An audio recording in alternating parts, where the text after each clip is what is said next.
case volume count is just super high. And I think it's probably even higher than we know, because there are people who are getting COVID who don't come to the emergency department or seek care or get tested, because frankly, it's been very difficult to get to a testing site given the volume. It's been hard to get at-home testing kits. So that's been a challenge. So our belief is that we're actually undercounting the number of tests that are out there, but of the positives we have, those are exceeded any other time during the pandemic. So that, the emergency department is certainly dealing with a lot of those cases. And in terms of pediatric cases, just because there's such a volume in the community, that children are being affected. Now, our inpatient volumes are manageable for children, but I think if you look at national media, you see the amount of children being admitted to the hospital has gone up.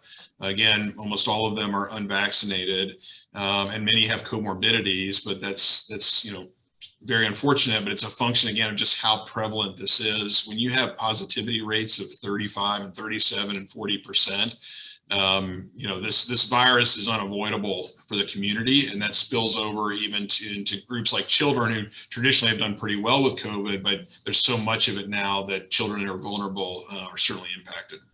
Yeah, so I think what you can see around the country is that school systems have taken different approaches to it, and my view now is, my view is that I think we can get kids back to school. We know how important it is for kids to be in person, but we've got to take precautions to do it. I think masking is still a very important part of the approach. I think having good ventilation systems in schools is an important part of the approach. I think having kids vaccinated who are eligible is an important part of the approach. So my default would be to get kids back in person. There are also some strategies on testing to stay. So if a child is exposed to COVID, you don't immediately send them home for 10 days. You do testing to try to keep them in school and send them home when they're positive. So there are a lot of strategies, and these are difficult things. Those of us who have raised children know that it's hard to manage things with kids, younger kids, and how active they are, and wearing masks and testing them. And so there's a lot of imperfection in the process.